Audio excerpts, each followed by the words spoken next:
mesmo para relembrar, temos aqui um slidezinho que nos lembra que coaching é um processo.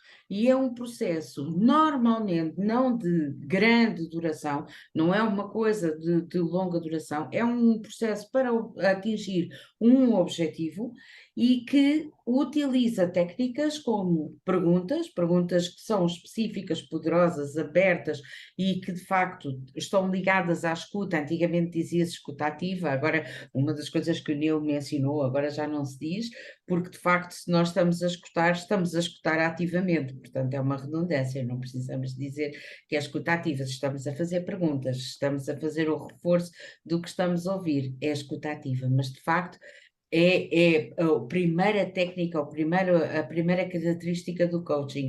É, não damos conselhos, fazemos perguntas, e as perguntas têm como objetivo ajudar a pessoa que está, portanto, o coachee, não é? Que está neste processo, ajudá-lo a chegar aonde quer chegar, ao objetivo que pretende atingir, a encontrar as respostas para aquilo que necessita, a encontrar a estrutura para aquilo que quer fazer, a encontrar a estratégia ou a tática que faz mais sentido para abordar um determinado problema, dependendo também de qual é que é o objetivo que aqui quer fazer. Portanto, o coaching é, acima de tudo, ajudar a pessoa a pensar. E vamos ver mais à frente. Quando nós estamos a começar, por exemplo, a nossa carreira profissional, é fácil ter um colega que nos ajuda a pensar, ou ter o orientador, ou ter um chefe, ou ter um coordenador que nos ajuda a pensar e que nos tira as dúvidas, e que às vezes até é só com uma conversa e que nos vai perguntando, já consideraste isto e aquele caminho, o que é que achas daquilo e tal, e não é bem coaching, não tem nada a ver, mas é o suficiente para nós desbloquearmos a conversa e andarmos. Mas à medida que nós vamos avançando na nossa carreira, há várias coisas que nós precisamos mesmo de fazer. Uma delas é journaling, mas hoje não vamos falar nisso, mas eu não posso deixar de dizer, é muito importante para quem tem responsabilidades de liderança poder fazer journaling diariamente. Diz o Rotonu que eu não tenho tempo para fazer, faço uma vez por semana e pronto, mas é mesmo importante nós percebermos o que é que fizemos, o que é que o sentimos acerca de determinado assunto, etc, etc, até porque depois, se queremos rever como é que correu o trimestre, se queremos fazer planos para a frente, esse journaling vai nos ajudar muito, porque o nosso cérebro não foi e não é desenhado para guardar muitas ideias, é desenhado para as ter, para ter de criatividade, mas guardar ideias temos que as guardar de alguma forma, ou em cadernos ou de forma digital. Portanto, essa é uma coisa que nós temos que fazer à medida que avançamos nas nossas carreiras. A outra coisa que temos que fazer é, de facto, ter alguém que nos ajude, e à medida que vamos avançando na carreira, não é o colega do lado, não é o chefe, não é ninguém desse género que nos pode ajudar a pensar. Portanto, temos que ir encontrar outras soluções para que nos ajudem a pensar e a estruturar ideias. E, por último, são de facto técnicas que são usadas, um mentor pode usar técnicas de coaching, o próprio chefe pode usar técnicas de coaching e assim sucessivamente, porque estas técnicas tanto podem ser usadas aqui como usadas dentro de outro tipo de relacionamentos. E também sei que há pessoas que me podem ajudar precisamente a dar conselhos.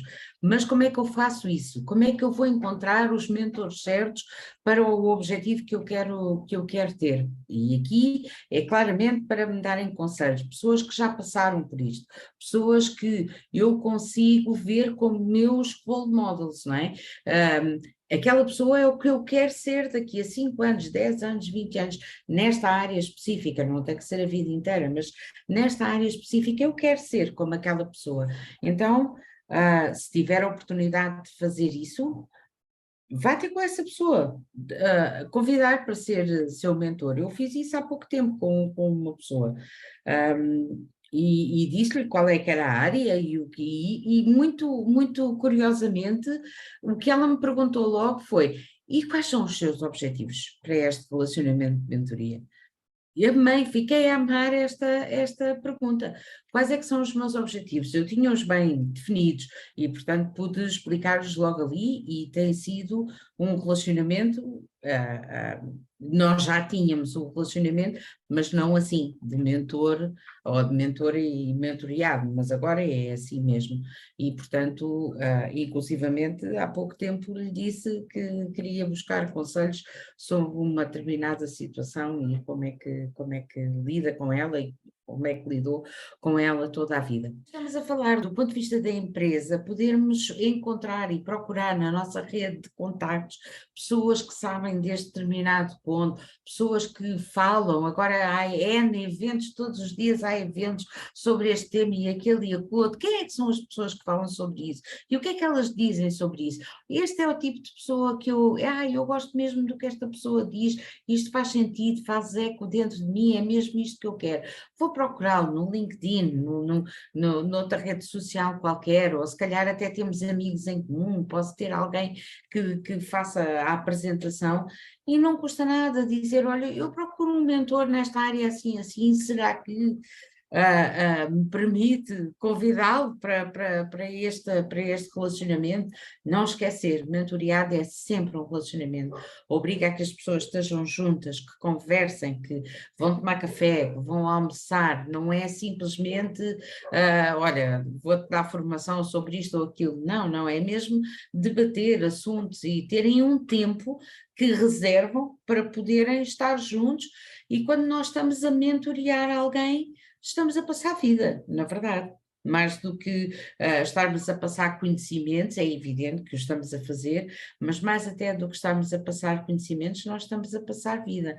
Portanto, quando alguém procura um mentor, ou eu em particular, quando procuro um mentor, uma das coisas que procuro é que sejam líderes inspiradores e que me possam inspirar a ser como eles, porque no fim do dia também é isso que eu quero. Mais uma vez, o mentoreado não tem que ser individual, não tem que ser um a um, às vezes tem que ser, mas não tem que ser só assim.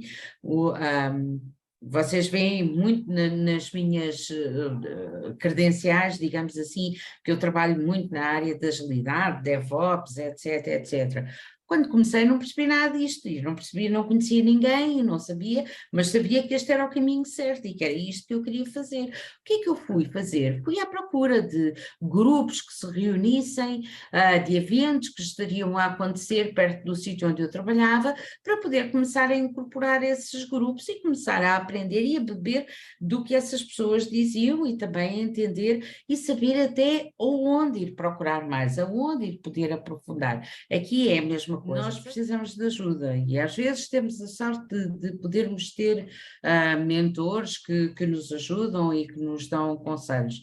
Às vezes, ou não temos, ou precisamos, além da mentoria, precisamos de facto de alguém que nos ajude a pensar e que nos ajude a estruturar as ideias e até a perceber que tipo de técnicas e de táticas vamos pôr em prática para atingir o objetivo que queremos. Por exemplo, alguém que está a ser desenvolvido em termos de liderança para depois ir ocupar um lugar, pode já ter um lugar pré-definido ou não, mas que sabemos que está no processo de crescimento para ir ocupar um lugar de liderança.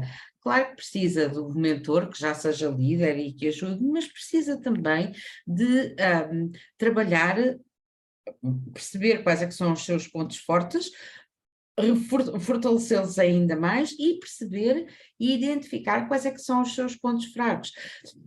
Eu costumo dizer muitas vezes que o primeiro exercício de liderança é um exercício de autoconhecimento e para fazer esse exercício de autoconhecimento não será provavelmente com o mentor que isso é feito com o coach.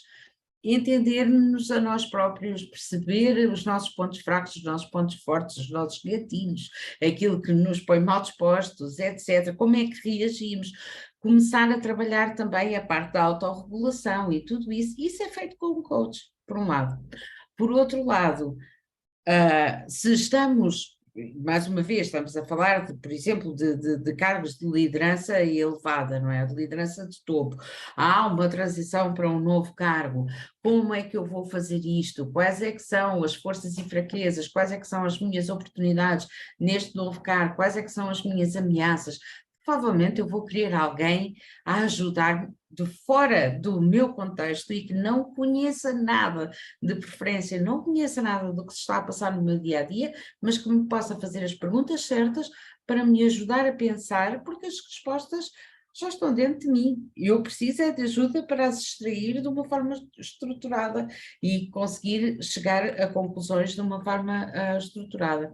Mesma coisa, às vezes tenho conflitos, sejam no trabalho, seja familiares, quantas vezes, não é? Ou outro tipo de resolução de problemas que nós necessitamos.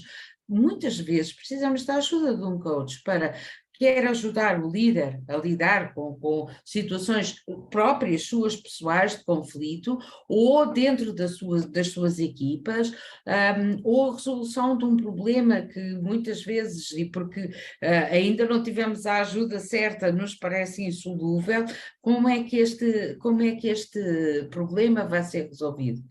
E pelo fim, isto são alguns exemplos, isto não se esgota aqui, só que se fôssemos falar de tudo, em vez de sairmos daqui às 10, saímos daqui amanhã. Portanto, são só alguns exemplos, mas o desenvolvimento da inteligência emocional, como eu já estava a falar há pouco, o autoconhecimento, a autorregulação, o saber aprender a ler as outras pessoas, a ler as dinâmicas de grupo, a aprender a influenciar os grupos, etc. Os grupos, influenciar num bom sentido, ou seja, ajudar as pessoas a tomar boas decisões, etc. Tudo isso, a certa altura, pode fazer sentido ter a ajuda de um coach.